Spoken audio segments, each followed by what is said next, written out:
For those who may not be familiar with what our group is, we are, join us. Yeah.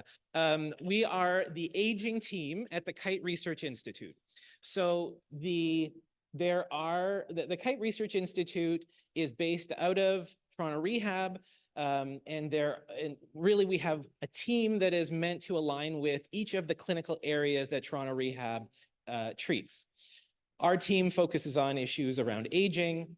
This is our first event where we're trying to get to know the clinical side better. So the idea is we have presenters from the clinical side as well as some of our student researchers, students and staff researchers, to get to know what everyone is up to. So we've got, I think, a total of 10 presentations. I know some people will probably need to leave at 1. We'll pause here for a short discussion, maybe around 1 o'clock, to let people go that need to leave at that time. But otherwise, we can go through the schedule that you see here. I'll pass it over to Andrea, who is really behind the force behind getting our clinical friends into this meeting today. Thank you so much. There's a bit of an echo. I don't know if there's nothing we can do about that. I don't know where it's coming from, but okay. So thank you. It's so great that you guys could all come. Grab pizza as you want to. Don't feel shy about going up and getting seconds. So really pleased that we could have some of our clinician experts on falls come and talk about falls today. The purpose is, the aim is to really help the research side of our team understand what clinicians think are important about falls and how they are addressing this issue on a day-to-day with our patients here. So we have some great speakers coming up with expertise on the side of advanced practice lead, Danielle. We have Angie, who's a safety and quality lead over there. And Joanne and Farine are joining remotely. Farine's here? Oh, at the back, there she is. Joanne's online and Farine's here in person. So that's, you're not an advanced practice, you're an educator. That's right, exactly. And Joanne is a manager of professional practice. Professional practice. Okay, all right, all these titles. So really great that they could all come and speak. So do you guys have the order? Do we know what the exact order is? All right, well, good afternoon and thank you for having us with you and bearing with us while we sort through the technical challenges and pitch hitting for each other. And you can see we work as a collaborative team. So I'm Farine and I'm one of the interprofessional educators at Toronto Rehab, and I'm one of the co-leads for Falls. So I'm delighted to take you through some of the work that we've been doing, and then I'll pass it along to some of our other wonderful team members. Let's see. Okay, so we thought we would take you back to some of the things that we worked on in 2023 as a UHN Falls committee or UHN Falls initiatives.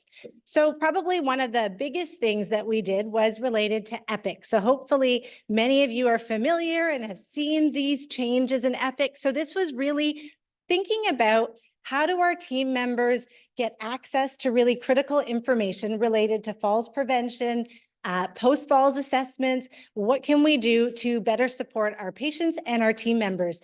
And for all of you that are going into EPIC, you know that there are many places to click around and look for information. So even though the information was there, it was perhaps not quite as easy for all of our team members to be able to find that information. So we got great feedback from all across the organization, from our point of care team members who are really using the EPIC system, to our leaders who are reviewing when there are incidences happening, and then across the interprofessional team. And then of course, we worked with our wonderful digital colleagues to help us make the changes in EPIC. So we looked at creating this fall safety tab, which really brings together the patient's falls risk level, their falls prevention plan, what are the interventions that were in place over the last 24 hours, for example, and then if the patient has a fall, where do you look for that information? So the post-fall assessment. So really bringing it all into an overview report or a summary tab so team members could easily find this information to help them prepare for seeing a patient. So we're really delighted about that. And if there's time after, it'd be great to hear if there's any feedback around this. Okay. Another initiative, and I apologize, this is teeny tiny, but hopefully this has come to your inboxes or to your units. This is around creating an algorithm or really guidelines for helping our team members in making decisions after a patient has had a fall. Once you've done your head-to-toe assessment while the patient is on the floor and you feel that they are ready to get up from the ground, what are some ways that we can think about to minimize any risk of further harm to the patient? How are we going to help this person move from the floor to wherever they need to go next? So based on some, discussions and some incidences that occurred across the organization, it was felt that having some guidelines that our point of care team members could access, could have available to help guide them in those types of situations. So again, teeny tiny, happy to reshare in larger font if folks haven't seen this, but this was rolled out across the organization. And there's some nuances because we're a large organization with many different programs and different team members that are interacting with our patients. So realizing that different team members might need different types of supports. So we tried to put that together at a high level to really guide our patients, guide our team members as they're providing care for our patients. Another one you might have seen is around our Mindfall bulletins. So this is a little play on words, but really thinking about how do we share information across our large organization? How do we cascade the things? There's so much wonderful work that's happening across different programs and areas and buildings, sites. And how can we really share that information so all of our team members get access to it in a meaningful way? Oh, thank you. Okay, appreciate that. So this was about the posy mat. So thinking about, falls prevention and harm reduction. So we know that sometimes patients are going to fall. What can we do to minimize the risk or the severity of injury? But recognizing that floor mats can also put other people at risk. So it's a tripping hazard, for example. So again, another sort of algorithm was developed to help guide our team members on when is it indicated to use a floor mat versus when might other considerations be appropriate. And thankfully I got that 1 minute warning. So you can go because you're doing 2. Okay. You can do another 5. Well, that's okay. Now we've gotten here. So thank you for that. So the other one that we wanted to share is around transfers and level of assistance. So again, hearing about how we have many different team members working with patients, thinking about mobility status, how much assistance does a patient require to mobilize, to move from the bed to the wheelchair, and recognizing that our different team members, there's so much language. There are so many different ways of defining, and is there a standard definition? So particularly around supervision.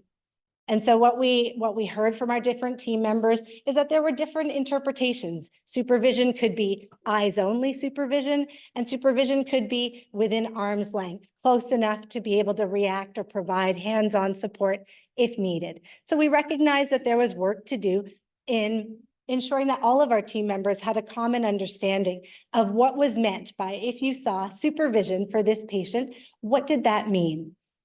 So we did some work around that. And again, we collaborated with individuals across the organization and really heard from people about, close enough or within arm's reach was really what we were thinking about. So how do we make sure that all of our team members come to have the same working definition? And so we shared this information locally through our safety huddles, through emails, different venues. And so hopefully this is something that you have seen, but we are now hearing about other things like contact guard, for example. What does that mean from a PT perspective? And how might that be different from a nursing perspective or another team member? So really wanting to ensure that all of our team members have common language to best be able to support our patients. And so that was a piece of work that we did. I'll take a breath and say I've probably gotten us through most of the material for this section. So do we questions now, or do we move to the next? But we can take one question. How's that sound? Yeah. That sounds delightful. If there are any questions. for any feedback. Perhaps you've seen some of these things, or you're curious about where are we going with some of this piece of work. And that's, I think, some of the impetus for a day like today is to put out some of the things that we've done, but to identify that there is still work to be done and there are still opportunities. Yeah. So we collect now a lot of information about falls risk in EPIC for our patients and. Oh, sorry. I'm saying, we collect a lot of information about falls risk in EPIC. And so does anyone look at that data more broadly across the organization? Like what kinds of falls risks are common?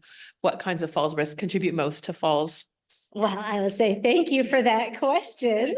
I think that's the most beautiful segue into our next fabulous speakers, who I'll let them take this on, if that's okay. So Angie Andrioli and Danielle Jepson are going to take you through, I think, some work that's going to help to address that question. So. I know, it's wonderful. You said data, I thought. Thank you. Great, thank you. I just want to start. So Angie Andrioli, and I'm just going to collaborate here with my colleague, but just to say what a pleasure, an utter pleasure. It's been a long time since we've done a collaborative like this and sat in this space and learned together. So I am just beyond delighted. So I thought we would take us on a journey to think about falls. And I know we all think about falls in very different ways. But there's a problem with falls. And I having spent my career thinking about it in some form or other, I'm just going to provoke us a little. So Kaveh Shajania, some of us might know, is the outgoing editor of B&J Quality, among other things, also former employee here, and he's a physician, and he writes quite famously, there's a problem with falls, that most falls they don't hurt us. We do a lot of interventions to prevent them, doesn't work. And the focus on fall rates carries the additional risk of reducing mobilization, right? We tell our patients to please sit, please wait, please stop. But we spend a lot of time thinking about falls, communicating. We spend whole people have their whole careers devoted to it. And certainly it is our number one cause of harm in rehab, and certainly in hospitals, and Toronto Rehab is no different. I left this gap here. I didn't know if anybody has a sense of how many falls we have at Toronto Rehab a year. And I'm thinking very broadly, CCC rehab. How many falls do we have a year? 398. 398. Excellent guess. It's higher. 800. Yeah. 600. We have 600 falls. So that would be low. So we're at 800, 850. We're very consistent year over year. We have about 800 falls a year.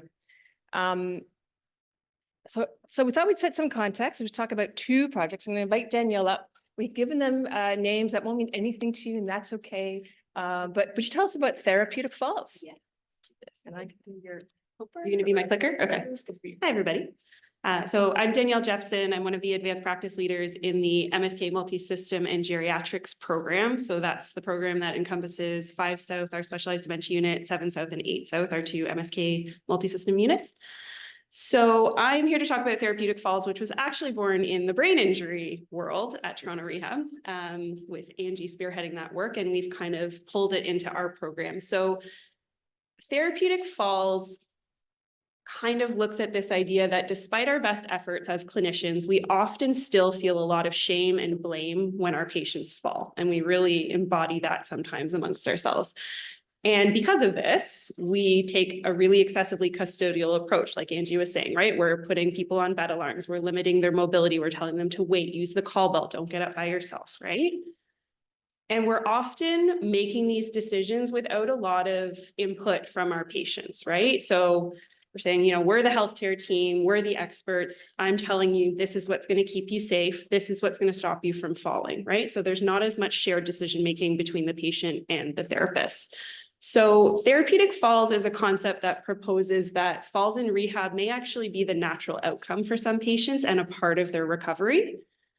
And that there are some really dangerous sequelae associated with staying in bed. And we know that, right? So perhaps allowing people to move a little bit more could better prepare them for a safer discharge. And falls can be dangerous, but they may just be a part of this person's rehab journey. So to define for you all what a therapeutic fall is, and this has now been published, which is wonderful. A therapeutic fall is a fall that happens during a higher risk activity that the patient has chosen to practice or a substitute decision maker has chosen to practice to promote independence as a part of their recovery. So this activity is one where the patient or the substitute decision maker feels that the potential benefit exceeds the risk of harm. Okay. So this was developed in collaboration with our bioethics team and our legal team. And we won't get into too many details of this, but there's some really strong ethical principles that are embedded within this, some of them being a patient's right to make their own decisions, that we need to maintain open dialogue between our patients and this healthcare team, and recognizing that safety is not the top priority of our patients in all cases, right? So our healthcare priorities are not necessarily the top priorities for our patients, and recognizing that, and that keeping patients safe above all else can actually cause more harm. And this ties in really nicely with UHN's big push now on non-physical harm, and recognizing that it's not just about physical harm. There are some really serious damages that we can do to a person's dignity, their sense of self, their sense of independence, when we're limiting what they're allowed to do when they're in our care. And then finally, just recognizing that not every fall is the same, and how we speak about falls amongst ourselves and to our patients and families matters. And how are we framing this discussion? Is every fall the worst possible thing that could happen? Or is it possibly just part of this person's journey while they're in the hospital? Okay. So again, this is pretty tiny for you guys, but just so everyone is aware, Therapeutic Falls has now spread across the University Center. So it's now on all 6 of our inpatient units, which I think is fantastic. Our ABI units were our pilot units.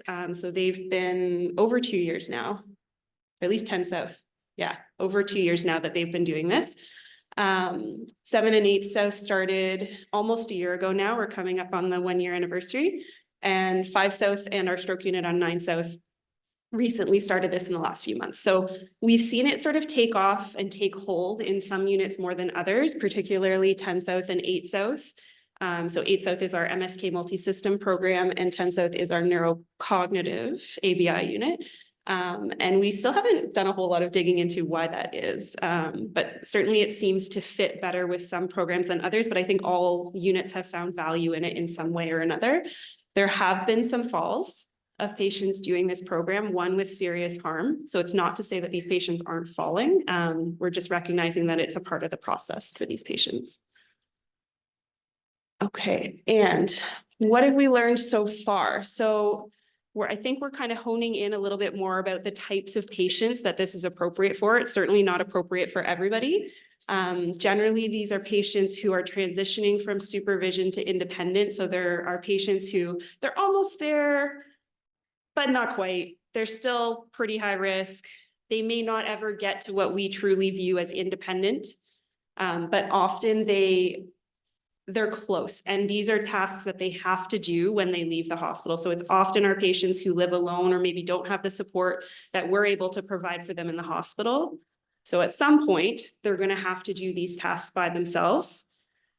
So we would argue that it's better for them to try it here while we've got people to support them and help them learn from these experiences rather than do it for the first time by themselves at home. And they either are patients who are capable of making this decision, so having the conversation with their therapist and saying, yes, I understand, I might fall, I might get hurt, but I want to do it anyways. Or they have a substitute decision maker who's able to make that decision for them. And that's especially pertinent on our specialized dementia unit, who's just embarking on this. And I applaud the courage of the team on 5 South for taking this on, because it is new territory. But I'm excited to see how it goes. And really, this is just a shift in philosophy. So I think we were doing this in a lot of different ways. We just didn't have the language to speak about it in a lot of our programs. But we've had some really positive feedback so far from staff and from patients. Should I leave it there? Okay, so I'm going to pass it off to Angie to talk about another project we have. Thanks. That was really great. I think this this next project is also along the path of disruption, right? Just really thinking about how we think and learn, how we communicate about falls. And it really really challenged me after all these years to really think about falls differently. So that's how I've been thinking about this project. And I also think about good old Albert. If I had an hour to solve a problem, I would spend 55 minutes thinking about it. And I think this current work is along the lines of thinking, right? It's really, I've done a lot of thinking about this work.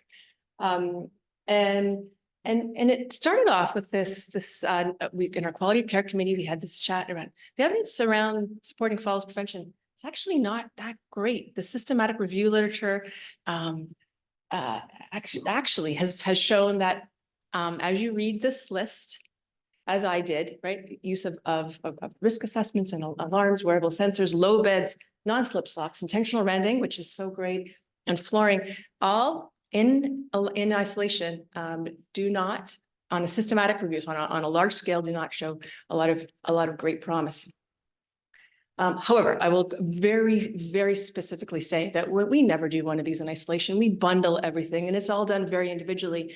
But still, we have 850 falls a year. And I think partly is, can we just sort of what can we do differently? And I've used a purple elephant here to sort of talk about the elephant in the room.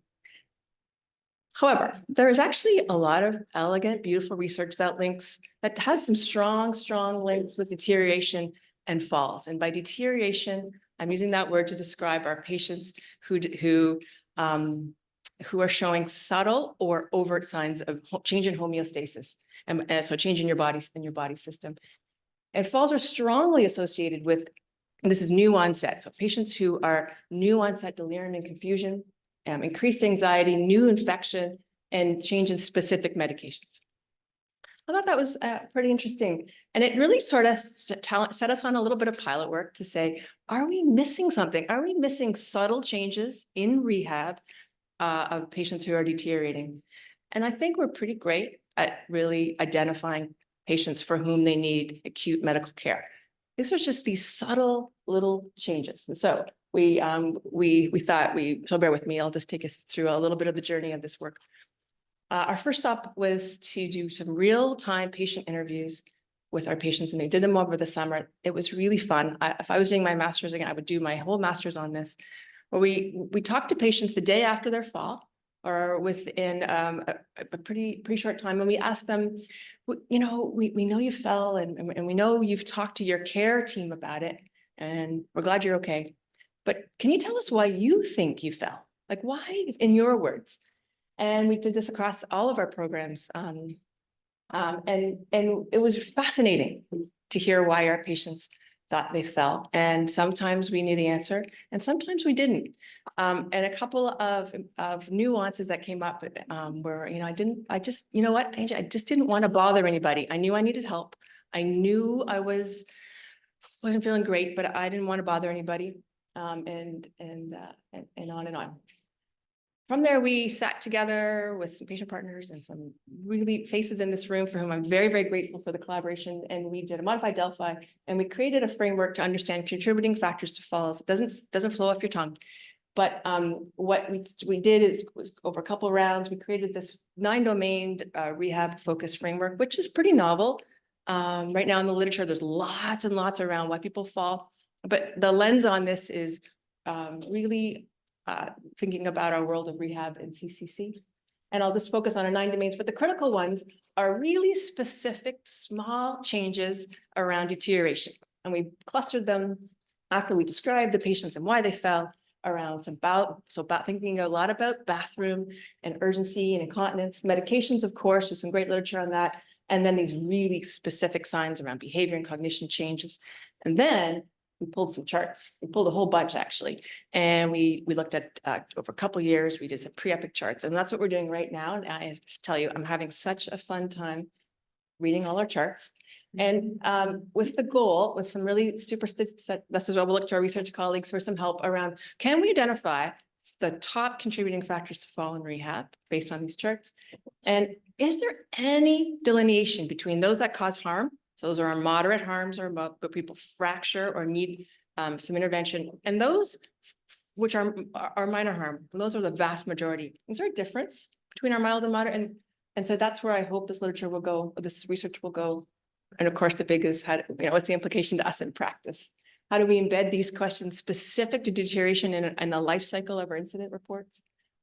How do we discuss that with our clinicians? Certainly, how do we engage our patients and families? And we've done a lot of this work already. Our patient experience teams done a wonderful job in saying, families often see it first, and how do we help them share that with us? And then this thing about a super faller, it's quite interesting. Who are super fallers and how can we help them not fall so much?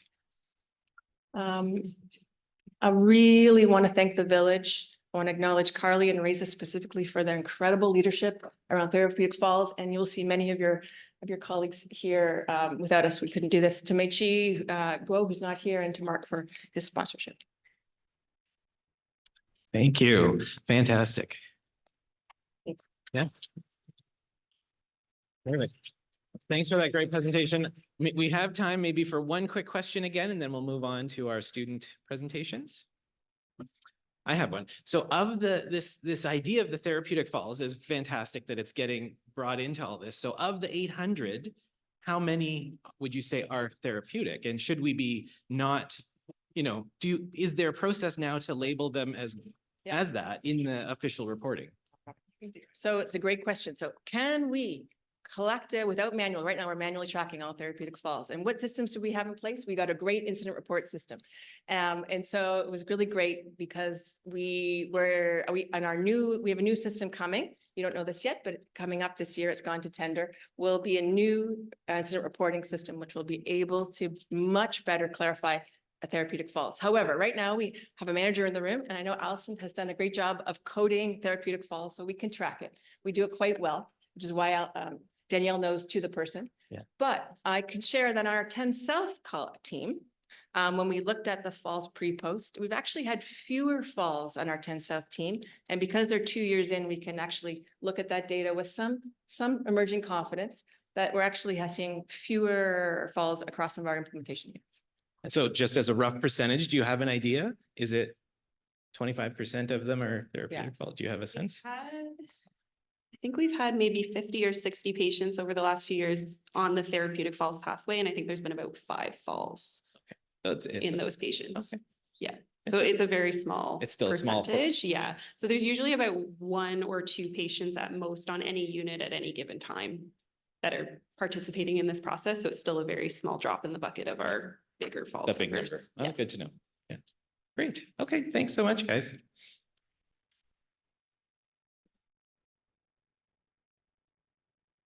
Okay. And we'll move to, we have Vita next, I believe. Is that right? Yeah.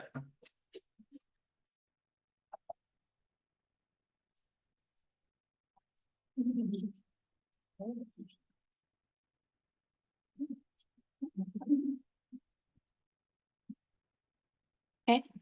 Hello, everybody. I'm Vida, a PhD student of Dr. Toati and Dr. Ibuni. So building on the insights shared about the importance of falls, I'm going to present our project on vision-based and assessments of gait in older adults with dementia, a predictive model for fall risk.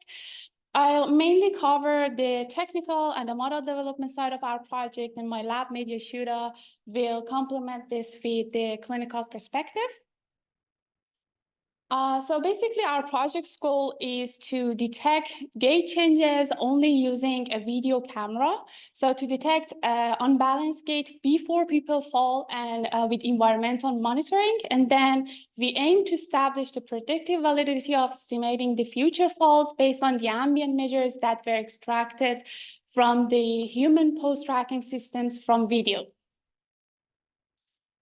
So in our ambient project, it uses a ceiling camera to record the walks of individuals as they walk down the corridor. To estimate the validity of our system, we have also used instrumented measures such as Xeno walkway, motion capture, or Kinect as our ground truth gait data.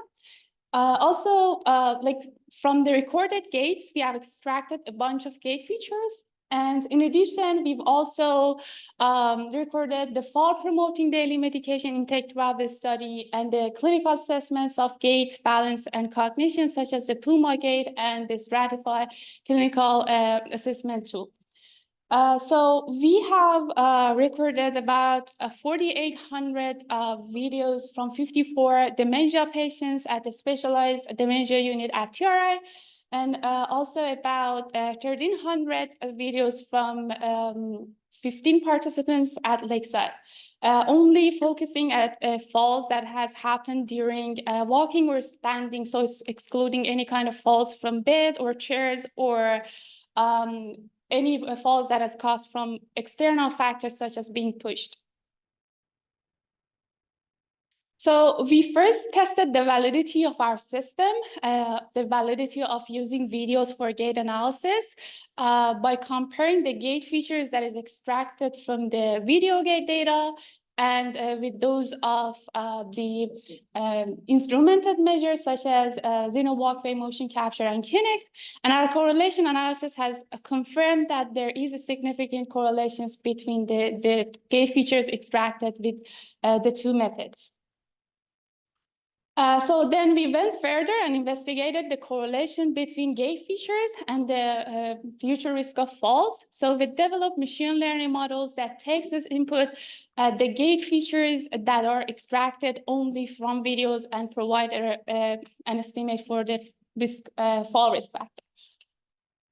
So as a quick overview of our longitudinal model, we have recorded the walks of individuals and tracked the falls that had happened subsequent to these recordings. So for each walk, we have the information that whether the person has experienced a fall within the following 30 days, and we have categorized the walks into faller and non-faller. Now we can train a model that gets as input a walking sequence, can convert it to clinically relevant gait features, and then be trained to classify each walk and provide a probability risk factor of whether that person experiencing a fall within the extent of prediction. But we took it a step further. We were rather than a one-time snapshot model, we were interested in changes in gait for a person. So we fit the model with the gait data from the person from the enrollment date and the most recent gait data. And we let the model to somehow learn and identify the changes in the gait in a person. We also tried to consider the effects of fall-promoting medication in 3 categories of antidepressant, antipsychotic, and benzodiazepines, and also included a stratified score as the input of our model. So here, just quickly, I want to touch on our main findings, but if you were interested, I'd love to chat later, or you can read our paper. But first thing, we saw that by incorporating gait features, medication data, and the stratified score, we could get a predictive model with AURC of 76. Second, we found that by considering the changes in gait, the performance of the predictive model improved by 8%, and also by including the medication, the antipsychotic medication, the fall prediction improved by 4%. So moving forward, recognizing that each person has their own specific gait patterns, we are planning to develop a personalized assessment tools that are more reflective of a person's specific risk factors or walking habits. Also, we faced many challenges with the standard 3D pose trackers in our population, often misinterpreting the subtle gait abnormalities as noise. So our effort to train a model on this data has faced roadblock due to the lack of large-scale pathological gait data. So now what we are doing to consider this is using deep learning models to kind of synthesize pathological motions that enables us to train large scale models that are tailored for this specific population and can represent accurately the gait patterns in this, the clinical abnormal gait patterns. Thank you so much for listening. Now Yashuda will take over for the clinical aspects, and I would be happy to take questions. Maybe, I think we'll have to skip the questions. We'll keep moving, but thank you very much, Vida.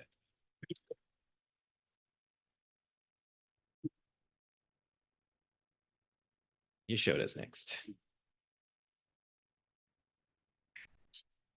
Hi, everybody. My name is Yashoda. So I'm a fourth year PhD student supervised by Dr. Andrea Iaboni and Dr. Kara Patterson. I'm also a physiotherapist, so I work clinically out of St. John's Rehab, part of Sunnybrook, primarily in stroke rehab. So today I wanted to present my work for my final PhD study, which, as Vida said, is looking to see the clinical impact that or the algorithm that her and the rest of our team has created. So the role of AI falls risk predictive algorithms remains unclear. AI algorithms do have the potential to help clinicians. It can help us potentially identify people who are at higher risk of falls. It might be able to help us identify changes in patient status, and ultimately this can all help with early intervention. But there are negative consequences to relying or using AI in clinical practice. So sometimes a clinician may forego their own clinical judgment or what they know about the evidence and then rely so much on what the algorithm is saying that it can lead to a negative consequence or negative patient outcomes. And this is called automation bias. So my project is looking to identify the role of the AI falls risk predictive algorithm in how physiotherapists conduct falls risk assessments. So I am having 42 Canadian registered physiotherapists participate in my virtual experiment. It's a single virtual experiment that has two parts, and both parts are outlined on the screen in the light orange boxes that go horizontally. So starting with my first part, my aim is to compare the accuracy of a clinician's falls risk prediction to that of the falls risk predictive algorithm. So in this part, I'm going to have physiotherapists they'll be able to access some clinical information of different residents. So stratify scores, information on antipsychotic medication dosage, as well as they'll be able to see these gait videos. So like Vida said, a gait video from that person's baseline, and then a gait video of more of a recent day. Using that information, the clinician is then going to predict the chance of this person falling within 4 weeks on a continuous scale. So they'll give me a number between 0 to 100%. After they've made their prediction, I ask them to tell me how confident they feel in their prediction on a scale of 0 to 10.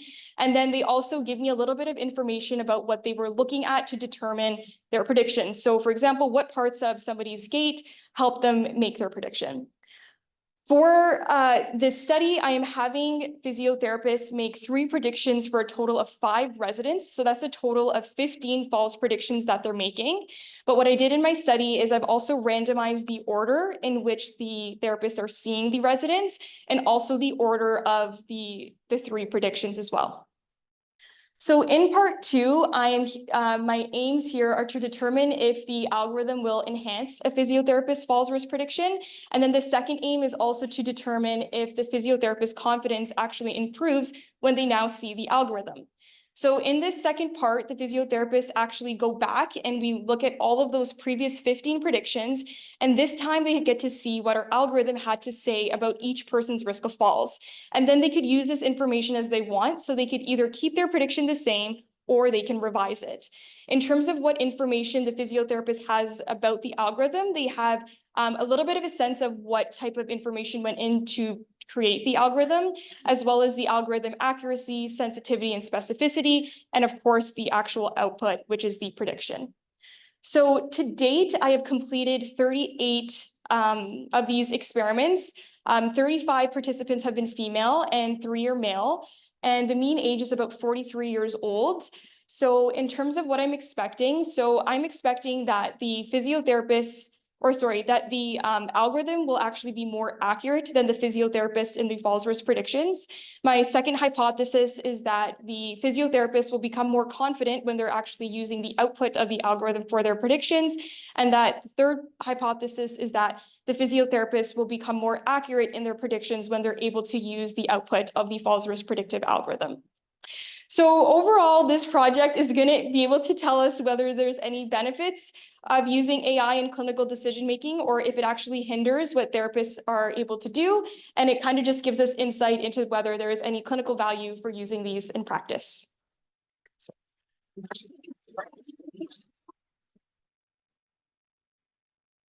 Thank you. In the interest of time, I think we're going to keep going. I'm going to suggest that if you have any questions for the students, you can catch up with them right after. We're going to move on to David for with his presentation next. Thank you. And I have a clicker here for you. Yeah. There you go. Thanks. Thank you so much.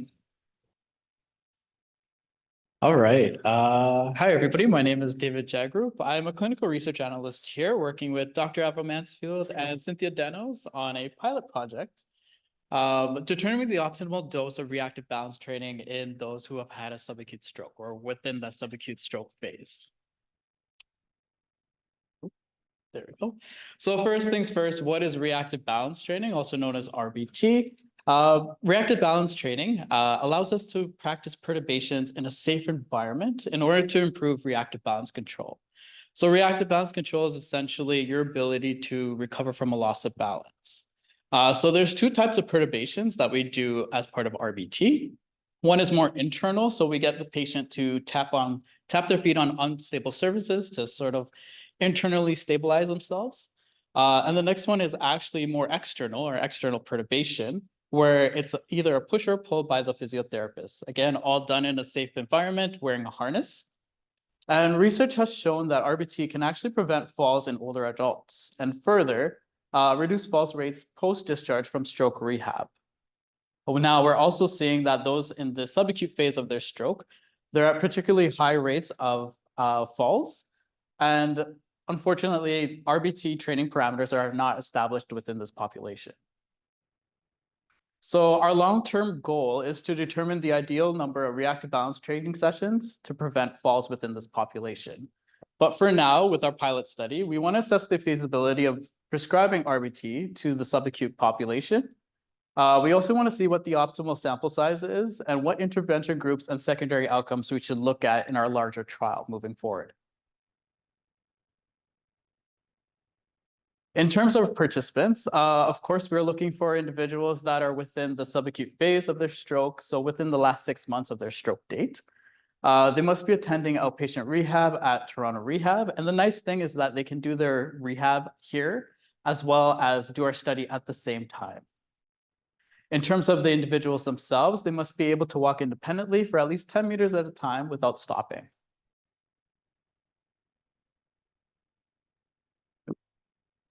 Now, onto our study itself. There's 3 major components that make up part of our study. The first component is a balance assessment in Falls Lab. So in Falls Lab, this assessment is completed before their intervention, after the intervention, and then 6 months later, we call them back to do assessments again. In the Falls Lab balance assessment, we collect EMG or electromyography, looking at the muscle activity in the lower legs. We also collect motion capture measures and force plate measures of stability while we execute perturbations, if you can see in the moving picture right there, while we execute perturbations using the moving platform. We also do the mini best test, which is a clinical balance test, as well as an ABC questionnaire. So that is to measure your balance confidence during certain tasks. On to the actual training intervention that we provide. So we provide 3 groups or 3 schedules. All in all, I like to say that all participants complete 6 balance training sessions. It just depends on what ratio of RBT to traditional balance training they complete. So the first group that they get randomized in, they will do 1 session of RBT, and then the remaining 5 sessions are traditional balance training sessions. And then the second group that they could be placed in is 50-50. So 3 RBT sessions and 3 traditional balance training sessions.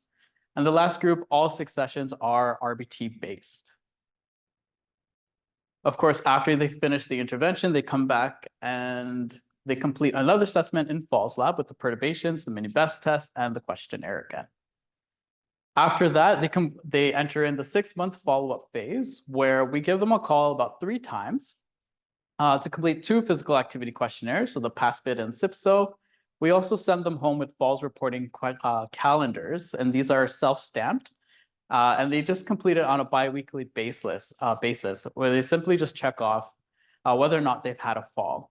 We advise our participants, by all means, if you do have a fall, seek whatever medical attention that you need to have, and then kindly let us know that you've had a fall so we can follow up and ask additional questions about the situation. To date, we currently have 26 participants and we're aiming to get 7 to 10 more. So it's really exciting. We're almost finished. We're hoping to wrap things up in late May and early July. But I also want to thank all the PTs here at Toronto Rehab for their generous support in helping us recruit participants. Thank you so much.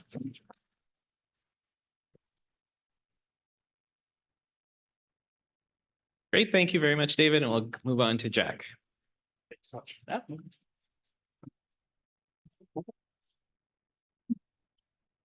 Sorry, I'm not used to two things at moving hands. Hi, my name is Jackson. I'm a graduate student with TLAC, and I'll be discussing some of the exciting work the engineering health team is working on in terms of pedestrian safety and usability. So the two systems I'll be looking to share are the foot clearance measurement system and the pedestrian street crossing evaluation system. And I'll start with this image here, which was taken at a sidewalk just outside the hospital. And currently this level change between the two sidewalks is deemed safe within the city of Toronto, as it's below 13 millimeters. But many older adults and persons with disabilities have shown in prior research that the minimum foot clearance can be much lower, and around 13% of older adults can have a minimum foot clearance of only 6 millimeters. So there's a much higher risk of falling, and this video of playing, I think. Yeah, there's a potential risk for falling as this person steps over. And I think we've discussed a lot about the different risks that could come from a fall like on the sidewalk like this. So our team uses a 2-camera system with a 3D scanner to create an image coordinate system that records pedestrians as they step over a level change. And our system uses these coordinates to calculate the minimum foot clearance as they pass over this specific barrier. So in this example, the foot clearance was only 17.5 millimeters. So the risk of falls can also be exacerbated by winter weather, and this is our zoomed out view of pedestrians' safety and usability. So this video will show an individual crossing the street and has difficulty lifting their walker over the large piles of snow. They are then stuck in this intersection, and luckily there's someone in the area to help them get out of harm's way while cars eagerly wait to pass during their right of way. This sort of situation can leave many older adults and persons with disabilities isolated in their homes because of their fear of this sort of situation, and this increased stagnation can also reduce their autonomy and lead to potential higher risk of falls in the future. Okay. So our pedestrian safety and usability system hopes to identify some of these challenges that many people have at intersections and look at both the differences in winter weather, but also the interactions with other road users like vehicles and cyclists. So this video of here is of a wheel mobility device user approaching the light, and you can see that the sidewalk or street crossing isn't very visible. And as they approach, a car completely omits the red light, stops in front of them, and blocks their path. And the next portion will show our image detection, object detection and tracking system, which will then, and this video is sped up, will be tracking the movement of all the objects in this specific video, identifying the paths that they cross, their speeds, and as this individual is finally able to cross the street, because of how much snow there is, they do get stuck in the other side of the road as well. And these are two different sort of situations that our system is hopefully looking to identify and understand the daily challenges that these people face. So our system hopes to create a weighted intersection risk score, and this will take in all the different factors of our measurement tool to create a score that is that can be implemented across many street crossings across the city. We hope to gather the priorities of different stakeholders, experts in industry and academia to understand the different priorities that each individual may have when it comes to pedestrian safety and usability. There you go. So our goal is to understand the intricacies of pedestrian behavior and create an understanding of how pedestrians on a daily basis deal with the different dangers of their outdoor environments. And we hope to use this technology to gather a better informed decision-making process that is more data-driven and can hopefully promote outdoor active mobility for many older adults by giving a better understanding of what is safe and what is unsafe currently in current infrastructure. So before I conclude, I'd like to acknowledge the engineering health team, the funders of our research, and that's it. Thank you very much for your time. Great. Thank you very much, Jack. So I know people may need to head out. It's getting close to 1 o'clock. We do have 2 other students that put in their names to want to present today. And even though we filled up the slots, we thought we would extend our meeting a little bit for those who can stay and want to stay. So we'll invite Ali up next. He's here, yeah, to do the next presentation. So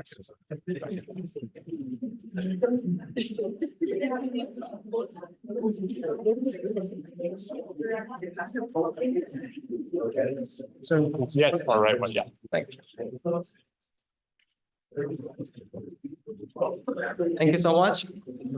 Hi, everyone. I'm Ali Barzagar Khanga. I'm a PhD student under the supervision of Dr. Atina Roshanfik. And today I'm going to talk about the studies related to both fall detection and prevention in our lab.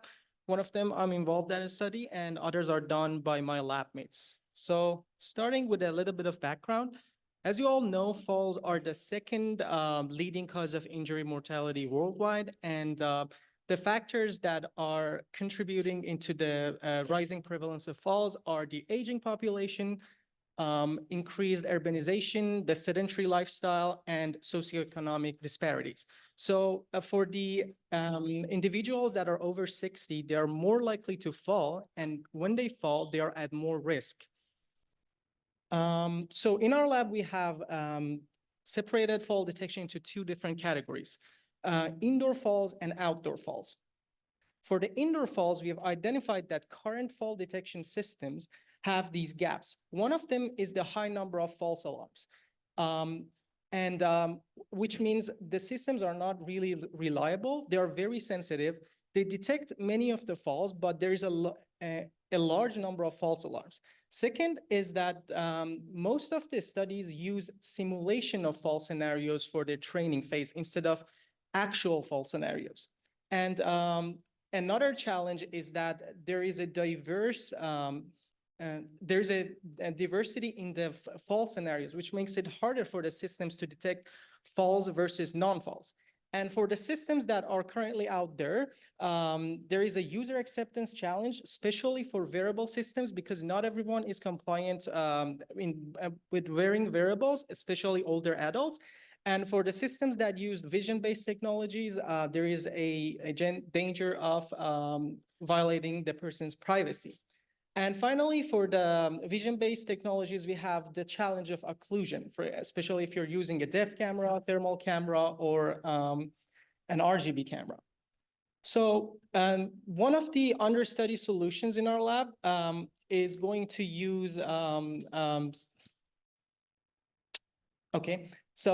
is going to use radar and depth camera. So these are privacy protecting technologies because, as you can see, a sample data of radar right here, only point clouds can be seen. So you can't tell what the person is wearing, how they look like, what the environment looks like. And it also overcomes the challenge of occlusion. And for the problem of high false alarms, we have designed a study with 52 different activities of daily living, which also includes activities that are very similar to falls, but are actually non-falls. For example, squatting, sitting up and standing up very quickly, laying on the ground to look under the furniture. And also we have included falls behind furniture, for example, falling behind a couch, falling behind a table, so that the multimodal AI that we are going to train has seen all of these scenarios in order to reduce the number of false positives. And we are working with industry partners for this side. And through those industry partners, we're going to have access to long-term cares. And we are going to actually install these devices there to have the data collection with real scenarios. Another understudy solution done by my lab mate Lindsay is going to focus on the bed exit fall scenarios, because that's one of the frequent fall scenarios. And she's going to use the load cells that are placed under the bed legs, and also a pressure mat sensing text that is going to help with seeing what the pattern is when for example, the person is getting out of the bed, in order to see if we can predict the fall and prevent it. Another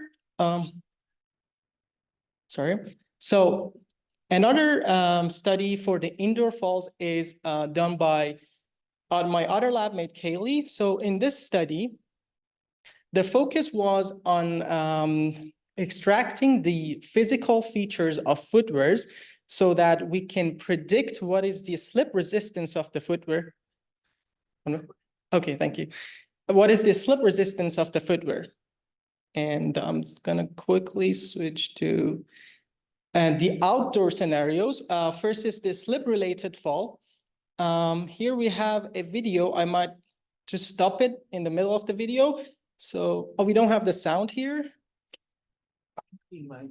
I can just explain it. Yeah, if you just explain. Of course. So the idea here is that, so this study, again done by my lab mate Kaylee, is for the slipping on ice and icy surfaces. So the idea here is that right now the companies, they design footwears, they give the prototypes to, for example, to KITE to test them in the winter lab, and then they get the feedback and do the a redesigning. So in order to cut this and to optimize this process, the focus here is that we want to use deep learning in order to extract the features of the footwears that are already slip resistant, so that we recommend the companies to focus on those features and make footwears that are more slip resistant.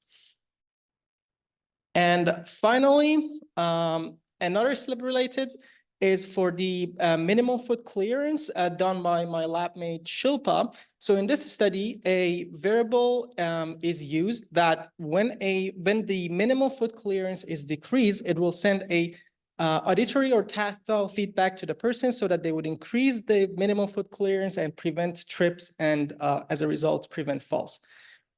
I know there were many projects, so if everyone is working on a similar project or there are questions, I would be very happy to answer. Thank you so much for your attention. Thank you for that overview. Thank you. And Dawood, I think we have one more.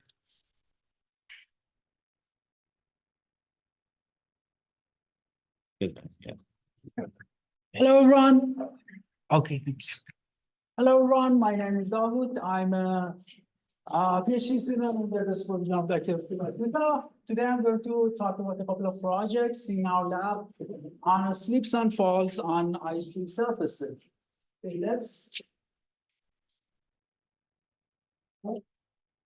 let's see some stats first. Falls on ice are the second cause of injuries after motor vehicle accidents. And in winter experiencing countries, 66% of all pedestrians' injuries happen because of slips on icy surfaces. Okay, sorry about that. Yeah, I should do the hand gesture with this hand. Okay, and 81% of older adults' injuries happen during winter time. So the problem that we are dealing with here is basically high school physics, coefficient of friction. We know that snow and ice reduces the coefficient of friction. And so the first solution with for this problem is reducing the exposure to ice. But most of the time we can't do so. So we have two other solutions: either increase the available coefficient of friction by wearing a slip-resistant winter footwear, or teaching people how to walk on low coefficient of friction surfaces without slipping and falling. Okay, so how do we measure slip resistance? So we have machine-based tests like the SATRA test, which basically measures the coefficient of friction between the shoe outsole and underlying surface. The problem with these kind of tests is that they do not take human gait into account. Unlike MA test in the winter lab that Ali talked about it. So this test basically measures the maximum angle that a footwear can climb over an icy surface, and it takes the human gait into account. Okay, so to see how good these high MAA score boots from the test in the winter lab act in real world winter conditions, our team ran an outdoor study involving 110 personal support workers. You can see the results of this study here, 419 slips from the conventional boots compared to 114 slips from the high MAA score boots. So the effect of high MAA score boots is obvious here. But one problem with the outdoor studies is that the method for measuring sleeps is basically self-report. Participants self-report their sleeps.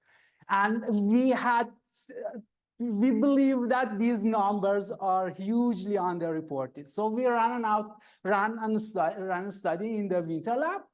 We asked participants to self-report their sleeps while a motion capture system, Vicon motion capture system recorded their movements.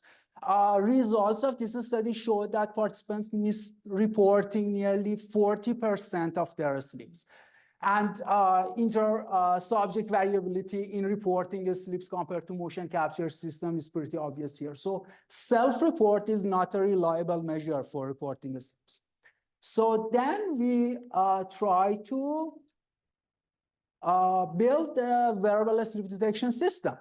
Our system included Android phones, embedded microphones, and wireless microphones.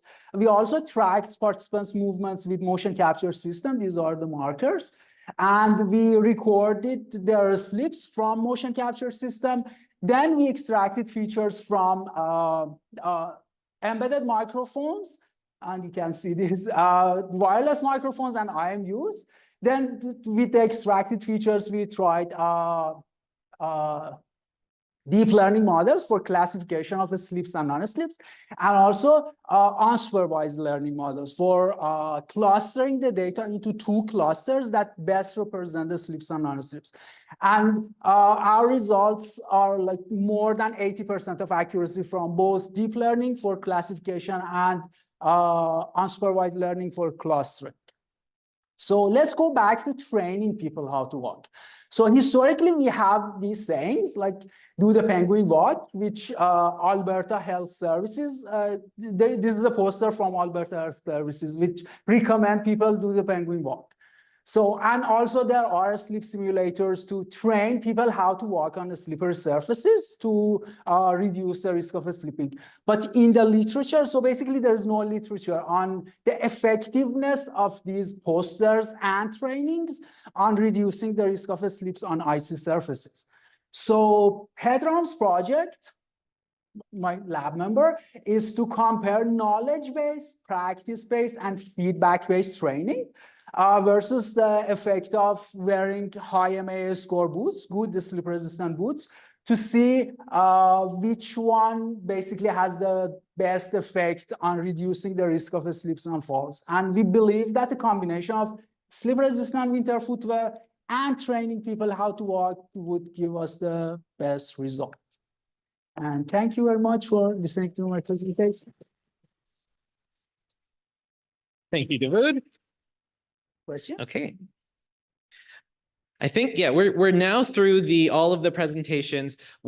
So the rest of the time we have here today is really for the aging team to talk about our team-related activities. We can take a moment now to ask questions of any of the presenters, some of the clinical presenters who are still with us. If anyone has any discussion, we can go into that stuff. Is there anything anyone would like to ask David while he's at the front, or any of the other presenters that we've had today? No. Oh, okay. Good. Okay, well, we can move on then from here. If I take the clicker, I have a mic with me. Thanks. We have a couple more things for just to go through in terms of activities for our team. So I should have mentioned earlier, Babak, Andrea, and I, we met with a small group. I guess it was last year, was it November, December, sometime around then. We met briefly with a small group of people from the aging team. Yeah, well, thank anyone who needs to head out. Thanks everyone for joining us today. Anyone who has to head out, please do so. Thank you so much for coming and presenting. We met with a subset of the people that are involved in aging-related research. And at the end of that meeting, we created a document to to highlight some of the activities that the group wanted to undertake over the next year. So this event was one of them, this Lunch and Learn event. We have another Lunch and Learn event planned for May 13th, and it is looking at undertaking injury and illness in the community. So this one was focused on falls. That one will be looking at research happening in the community. Other topics that we have thought about or that we're thinking our team should be working on as a group, which is creating a website to get to ensure everyone at KITE and beyond really knows about some of the work that we're doing. So including our team members and the projects that we're working on. Andrew Turner has made a suggestion that we do that through, put it under the KITE website. It would include some sort of photo to represent our team or a collage of people's faces and project imagery, our team name, the purpose and scope, goals, give the list of all the team members, a list of projects, some upcoming events, publications, contact information for people on the team.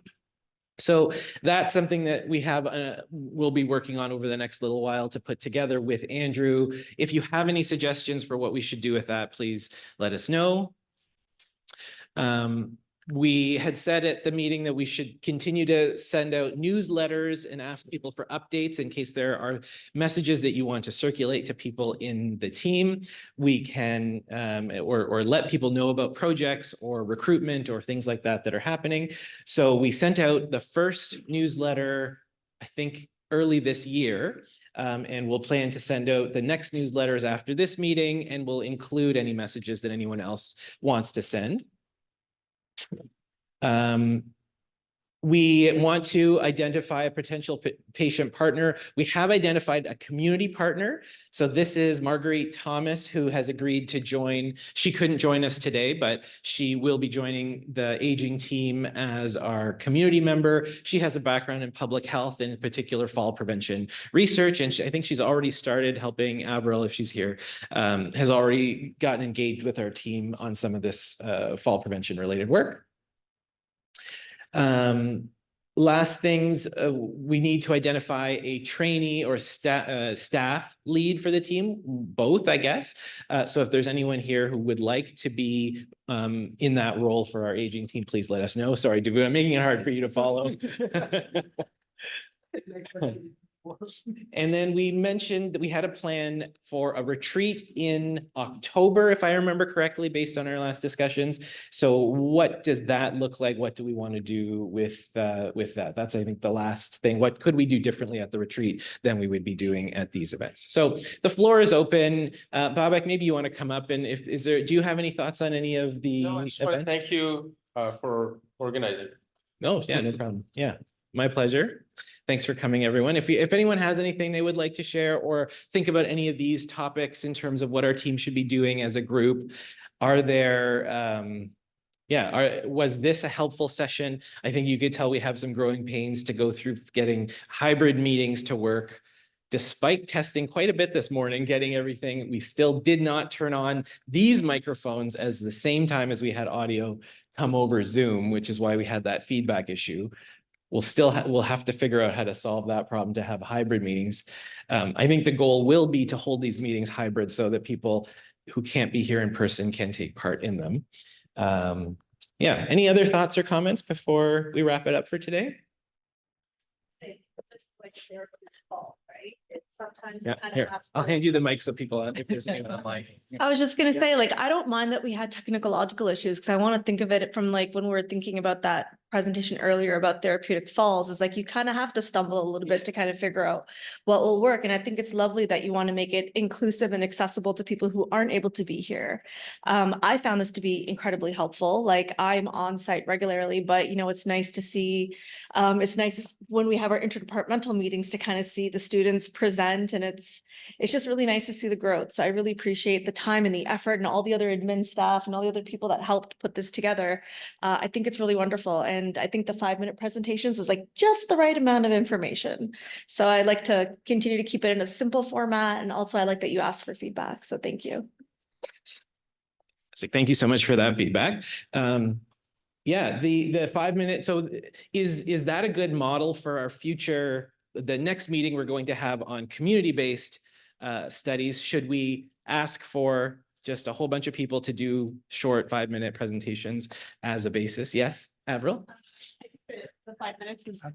5 minutes is good, but I would have liked to have more time for discussion, so maybe fewer presentations. I did have questions, but I felt like we were too rushed to ask questions. So yeah, I think it'd be better to have more time for discussion. That's a great idea. Yeah.